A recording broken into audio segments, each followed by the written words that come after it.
Серкан заговорил с матерью о ее фобии и спросил, пробовала ли она еще раз выйти за ворота. Айдан ответила, что пробовала, но у нее не получилось. Серкан предлагает сделать это с ним прямо сейчас. Когда Серкан открывает двери, у Айдан снова случается паника. Она говорит, что не может, и просит закрыть дверь. Айдан говорит, что у нее получилось только с цветочницей. Серкан спрашивает, знает ли отец, но Айдан просит ему ничего не говорить, так как хочет сделать сюрприз. Серкан предлагает делать терапию и начинать говорить о брате, не делая вид, что его нет. Серкан позвонил Эде и попросил завтра за ней заехать. Эда соглашается. Для того, чтобы сделать все как нужно, хотя бы в последний раз. Наступил новый день. Айфер взяла кредит, вложила в бизнес, но дохода нет, и у нее образовалась куча долгов. Фифи помогает ей с бухгалтерией. Айфер просит ничего не говорить Эде. Серкан рассказывает Эде, что изучил документы, и у Каана нет денег на этот проект. А еще он использует неэкологичные материалы. Эда говорит, что это нужно доказать. И у них на это всего сутки. Айдан помогала Альптекину найти секретаря. Пока муж уходит на массаж, Айдан расправляется с резюме молодых и хорошеньких претенденток на этот пост. Альптекин вернулся за телефоном и увидел эту картину. Он понимает, что Айдан ревнует его. Эрдем сообщает, что в компанию идет Серкан, и вместе с ним Эда.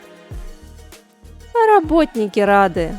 Лейла просит больше их не покидать. Энгин тоже обрадовался, увидев снова Эду с Серканом вместе. Он спрашивает у нее, как Серкан извинился.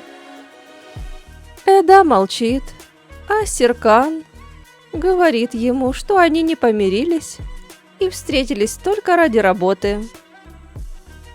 Энгин тоже решает не общаться с Серканом вне офиса.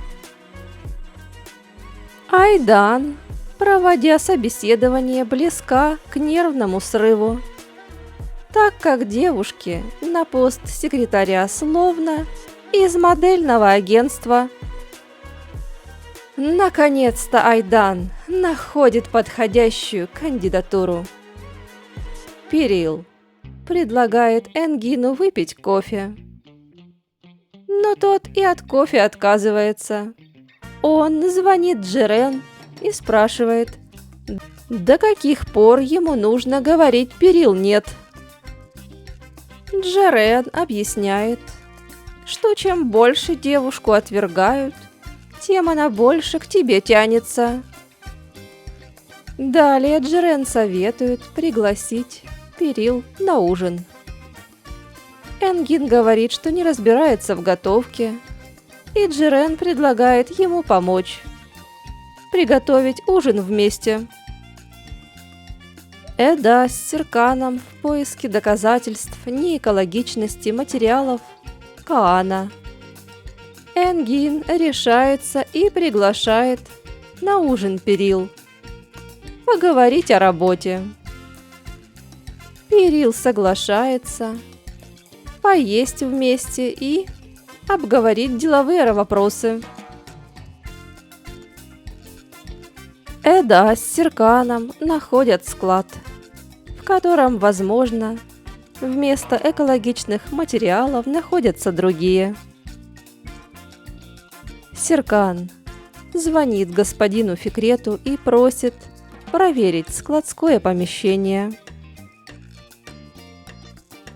Эда говорит, что она сделала свое дело и хочет уйти. Но Серкан напоминает, что у них еще есть 14 часов. Эда просит добавить время, проведенное вчера в горах. Энгин потрясен столом, который приготовила Джерен. Она советует ему прикасаться к перил при любой возможности. Энгин, сказав, что ему надо срочно в магазин, убегает. Эда говорит Серкану, что для них все закончилось. Но Серкан говорит, что для него нет.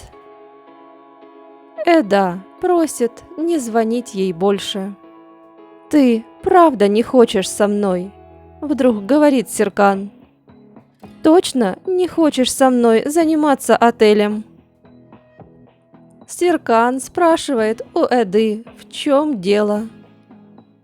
А Эда говорит, что дело в нем, в его бесчувственности. Эда говорит, что ждала хотя бы крошечного извинения. Альптыкину не нравится секретарь, которую выбрала ему Айдан. И он находит свою кандидатуру. Айдан грозится показать мужу, как не подчиняться ей, когда тот уходит. Перил приходит раньше и застает в доме Энгина Джерен. Та признается, что Энгин попросил ее помочь, и вдруг они обе получают от него СМС, что у него срочное семейное дело, и он уехал. Так всегда, жалуется Перил, он не доводит этого до конца. Девушки решают поужинать вместе. А Энгин тем временем изливает душу Серкану, который не слушает его и пытается написать письмо Эде с извинениями. Энгин говорит, что это письмом не делается, и советует купить подарок, который смягчит девушку. Серкан говорит, что такое Эде не понравится, и приходит к мысли, что нужен цветок. Селин дождалась Ферита, чтобы серьезно поговорить.